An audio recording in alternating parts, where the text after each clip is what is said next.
So we finally know who our Bachelorette is going to be, Hannah Beast. You know what? Reality Steve released that a while back, and I didn't go to his. I don't go to his site because I don't got nothing to get to do. Get your coin however you can, but I don't like being spoiled. You know what I mean? Like I like being spoiled, but I don't like spoilers. You know what I mean? But only spoilers when something is still going on. I'm not that kind of person who is just like, oh, I haven't seen Avengers Infinity War. Please don't say anything. Don't give me any spoilers. Listen, you got 2 days with me, and then I'm talking about spoilers.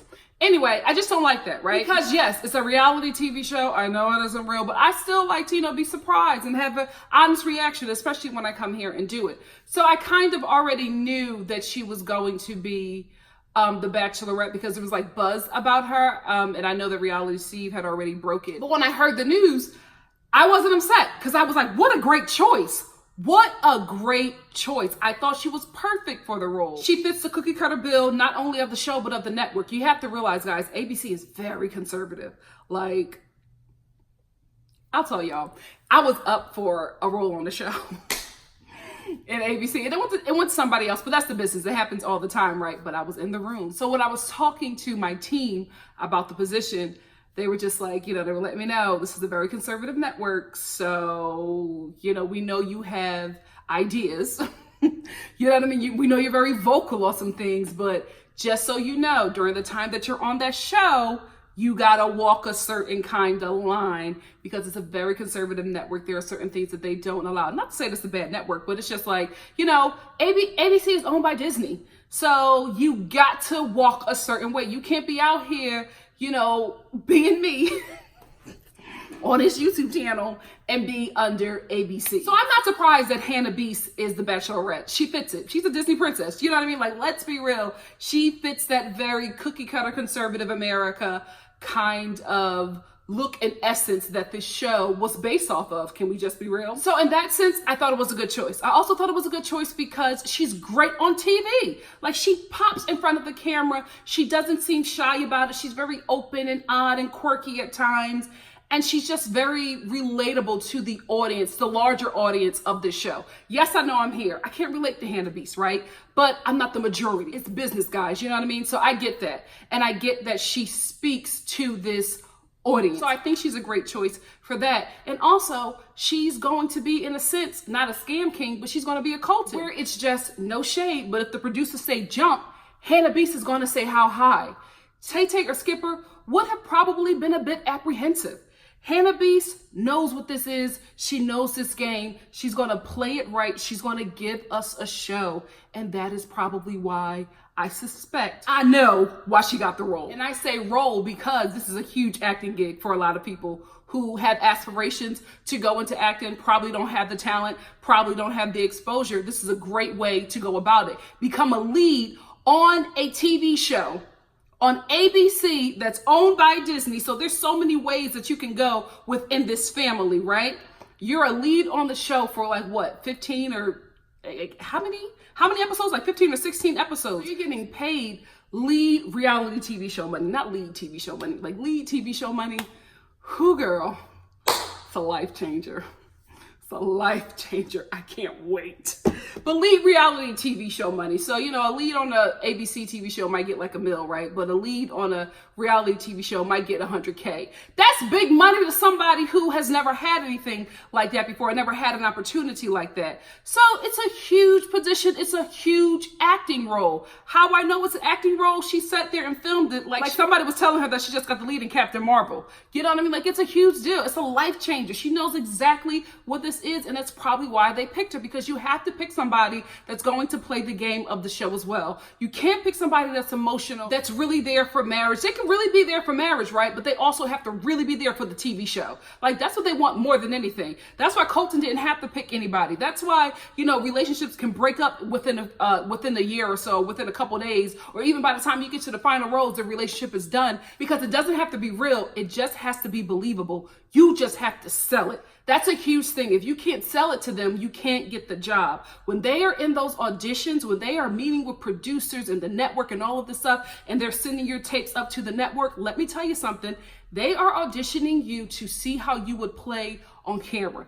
Anybody who is trying to or has aspirations of being the Bachelorette or being on The Bachelor, this is how your audition is going to go. A casting agent is going to call you in, probably a casting PA. That's who you meet with first. They're going to ask you questions. What's your favorite color?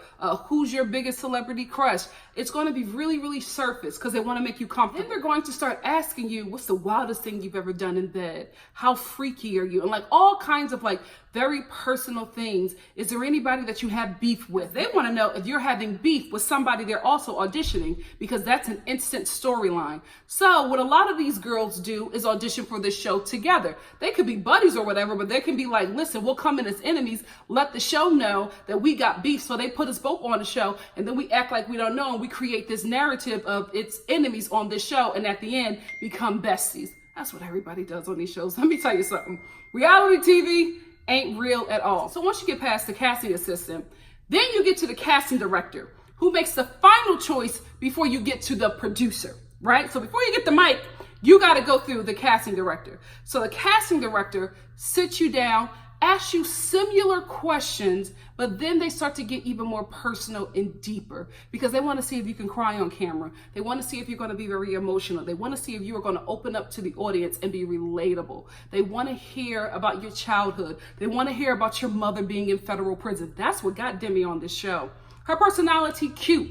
Everybody got that. But her looking like that, having that personality, and her mother is in federal prison, bam, instantly send her up, right? Ratings, okay? And at this point, you've opened up so much, they know all of your deepest and darkest secrets. They know all of your business, and that makes them happy because they have someone who is willing to tell strangers all of their damn business. Great, because I know that when you get on the show, I don't got to pull this stuff out of you. You're just giving this stuff to me. You're oversharing, which is probably why Anya got in this position as well, got on the show, because she was probably someone who overshared. They love that. They love that because they know that you really want this and you'll do whatever to get on the show. Then you get to the producers. If they love you, you're good, right? However, the network has to make the final decision. So the producers love you, the casting director loves you, the casting assistant loves you, everybody loves you. But now the network has to look at this and say, okay, who watches this show? The majority of our show are white women from ages 18 to 32. The majority of this audience comes from middle America. So we have to cast people who will make this audience comfortable. So you could kill it, right?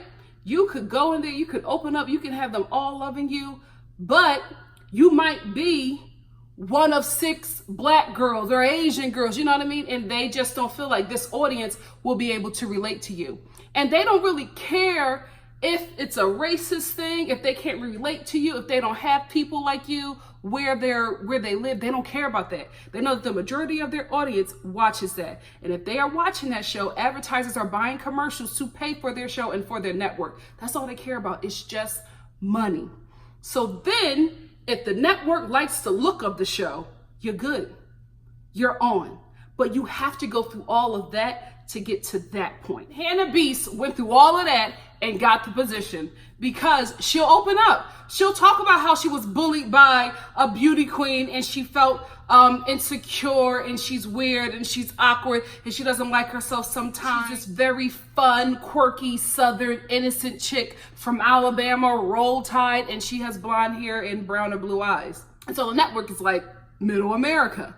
Tay-Tay, listen, Tay-Tay had all of that.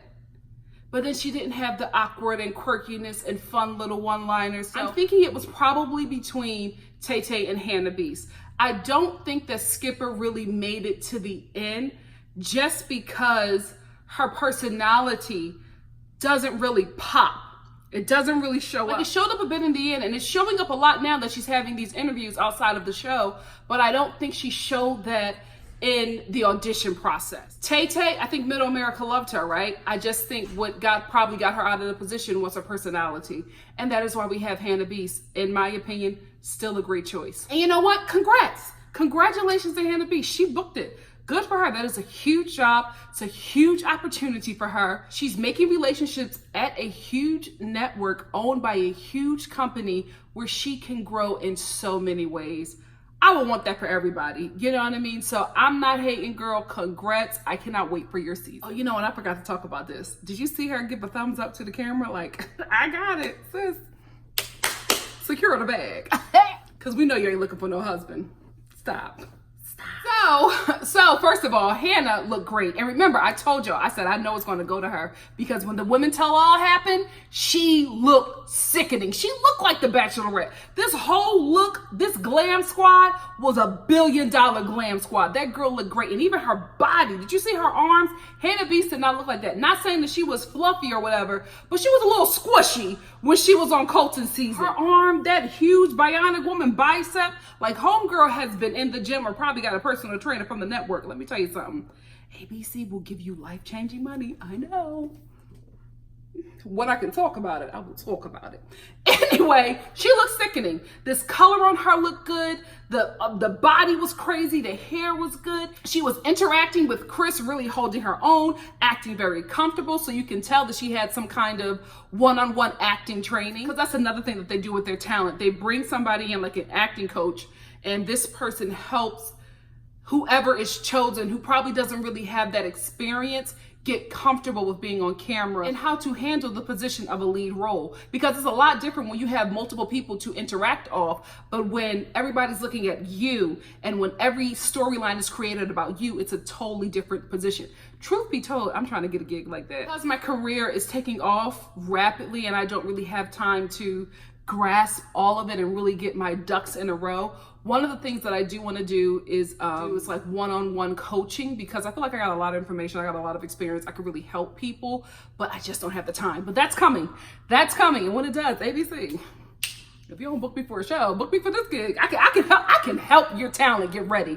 Trust and believe. So anyway, they put down the set, they bring Hannah Beast up, and Chris Harrison comes up, and they start bringing in her men. The first guy that comes in is Luke. Fresh from the Jersey Shore. First of all, Luke's eyebrows are snatched. Like, I could not look away. I mean, from the snatched eyebrows to this Colton Jersey Shore hair, to this oversized, big and tall suit jacket, to these huge Parasuco Michael Jordan jeans. Like, it was a lot. It was a lot going on with his look, and I feel like he's going to be good TV, so I can't wait to see him on The Bachelorette. And then the next guy we meet is Dustin. How you doing? Okay, I was like, oh, hey, Dustin. The next guy we meet is Cam. I love him. I love Cam for Hannah. He is corny like Hannah. He is fun like Hannah. I think they're going to be a good couple, but the only thing that I think will probably get in the way of them actually making it to the end, I think it's going to be she might be attracted to somebody else. Because Cam is cute, he's funny, he's corny. They seem like they match each other, right? But I don't know if there's somebody that she finds more attractive, if the similarities will be enough for her to stick it out with him. That's his only issue. That's his only issue, is if she's attracted physically to somebody else. But like when he got on that stage, he did that corny little rap. He had her. And I looked at them and I was like, this is a cute little couple. I can see them doing corny stuff like this and just being that fun, corny couple. And that's okay. Not everybody is destined to be a fly, cool couple. I know this in my destiny. Oh, me and my man, we shutting it down. Connor is cute. A bit too much of a northerner for Hannah, I believe. Like, he just gave me too much Wall Street, Connecticut dude, bro. I didn't see her feeling empowered or adored by him. You know what I mean? And women need that. We need to feel empowered or adored by a man. And I feel like he just gives off, and this is not negative, but it just feels like that he gives off, I don't think a Southern woman, a Southern, like, quirky girl like Hannah is somebody that he can uplift. Do y'all get what I'm saying? Like, I just think he'll be like, oh, you know, like making fun of her accent and things like that. I just don't see, and I could be wrong, this is just my first impression, but how he approached her and just, I was like, this is too dude bro for her. Too dude bro. He's not going, what do they call it? Mutter? He's not going to go mudding with her. Is that right? Because y'all still got on me about Lady Antebomb. What is their name? Is it Lady Antebomb? I don't know nothing about the South. All I know is that the food is good and slavery. Can we be real? That's all I know about the South. And we get another Luke. He's cute, but he gives me like a sickly Justin Timberlake. Then we have this moment, and I don't think it was planned because it is live TV, and I think that they can script this show as much as they can, but live TV is a beast. I love live TV when I'm watching other people do it. I don't want to do live TV. That's why I like edit this or whatever, and that's why my lives, I'm very careful on my lives because I stutter and, you know, sometimes I may like say something that doesn't really go over well. Not all the time. Like I'm not like a comic that should be canceled on Twitter, but I'm just, you know, like I like to be very careful about my content. And I just feel like live is just, you can't control it. You can't control a live TV show taping. That's why however you feel about Wendy Williams, the girl is a pro. Because to be able to do a live TV show and only have like a few little stumbles, you gotta be a pro at that because live TV is very, very hard. So I do think that this moment where Hannah gives out a rose is real because she jokingly said, I want to give them all a rose. And Chris was like, well, if you want to give one of them a rose, you can. And she was like kind of thrown off by it. But because she got the role, because of this, she was able to still roll with the punches. She was just like, well, okay, let's do it. The only thing that I felt like she kind of stumbled on was that she took too much of a pause and too much of a moment to give the rose out. I know it was a huge deal, but she kept on referring to the audience and she was just like, don't laugh at me and all this stuff. And I'm like, they're going to work with you on that, girl. They're going to work with you on that. But she eventually ends up giving the rose to Cam, which I think is perfect. I think that is so perfect, guys. I like them together. I like them together. He will empower her. He will uplift her. He will protect her. Cam will give her all of that. And this is just from my first impression. But I just saw them two together and I was just like, oh my goodness, I could see this at their wedding reception. We all know that cute, corny couple. Like, you know what I mean? They can't dance. They can't rap. They, you know, like they post on their Instagram about the both of them like making cornbread together in the kitchen. And you just roll your eyes, but you love them so much. That's them. That's them. I like them two together. But we will see. We will see. I'm telling you, Cam is safe unless some fine dude walks up in there and pulls a Rachel. Because listen, Rachel was good. Rachel was good, but Brian pulled up on the girl and her mind ain't been right ever since. Let me tell you something. A guy with some swag can change your whole life. I talked about that like 2 years ago on Rachel's season. I did a whole thing about the dangers of swag and how it has gotten so many women. Stay woke, Hannah. Stay woke. Don't let that East Coast swag get you, because that's what happened to all them Southern girls. That's what happened to Beyonce. That's what happened to Beyonce. So now let's talk about the little bit of apprehension that I have concerning Hannah Beast being the Bachelorette. I thought she was a great choice and still think that, right? Overall, perfect. My only issue is that now, because of Rachel, this show has diversified. So the audience is a bit different. And I just don't know if this show could go back to having, especially in 2019, if this show could go back to having not just a white lead, but an entire white cast. I just feel like this show will get dragged for that. And then, you know, advertisers don't want to be connected to anything that has any kind of controversy. So I don't think that this show will do that, right? So I think we're going to have a lot of diverse men on this show. And my only issue is that I don't know if Hannah Beast can be intimate with non-white men. You know what I mean? Like, we got to be real here. We got to talk real. Hannah Beast is a suburban white woman. Why did I whisper that? Who is listening? Hannah Beast is a suburban white woman who is from the South. Alabama. Okay? And I don't know, she could probably be comfortable with kissing a black man or an Asian man or a Mexican man, just an ethnic man in general. She probably might be okay with that. She probably actually might make a connection. She probably might want to take this dude far.